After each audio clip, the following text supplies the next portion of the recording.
Drugs పై ఉక్కుపాదం మోపారు. B zone Rajiv Chowk ప్రాంతంలో RKP పోలీసులు, మంచిర్యాల నార్కోటిక్ టీం కలిసి స్నిఫర్ డాగ్ స్క్వాడ్ సహాయంతో ఆకస్మిక తనిఖీలు చేపట్టారు. బైక్ పార్కింగ్లు, ఆటో స్టాండ్లు, హోటళ్లు, పాన్ షాపులు సహా అనుమానాస్పద ప్రాంతాల్లో విస్తృతంగా తనిఖీలు చేపట్టారు. గంజాయి, మత్తు పదార్థాలు, నిషేధిత వస్తువుల విక్రయం వంటి వాటిపై కఠిన చర్యలు తప్పవని పోలీసులు హెచ్చరించారు. యువత మత్తుకు దూరంగా ఉండాలని సూచిస్తూ ఇటువంటి ప్రత్యేక తనిఖీలు నిరంతరం కొనసాగుతాయని అధికారులు తెలిపారు.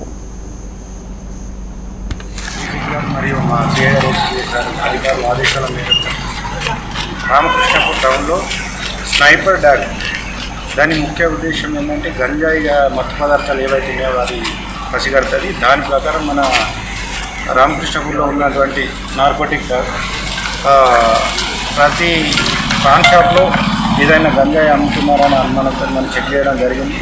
దాదాపు అన్ని షాపులు చెక్ చేశాను, ఎక్కడ కూడా అట్లాంటివి లేదు. ఇక ముందు కూడా నేను రామకృష్ణపూర్ వాళ్ళకి తెలియజేసేది ఏమన్నా గంజాయి అమ్మడం కానీ, తాగడం కానీ ఎలాంటిదైనా చేసుకోలేదు పరంగా కఠిన చర్యలు తీసుకుంటాం. అదేవిధంగా గవర్నమెంట్ కూడా దీని మీద యుద్ధం ప్రకటించింది. అందులో భాగంగా పోలీస్ డిపార్ట్మెంటు ప్రత్యేకంగా దీని మీద పనిచేస్తుంది. కాబట్టి రామకృష్ణపూర్ వాళ్ళందరూ యువత ఎవరైతే ఉందో ఇక ఇంతకుముందు ఏమైనా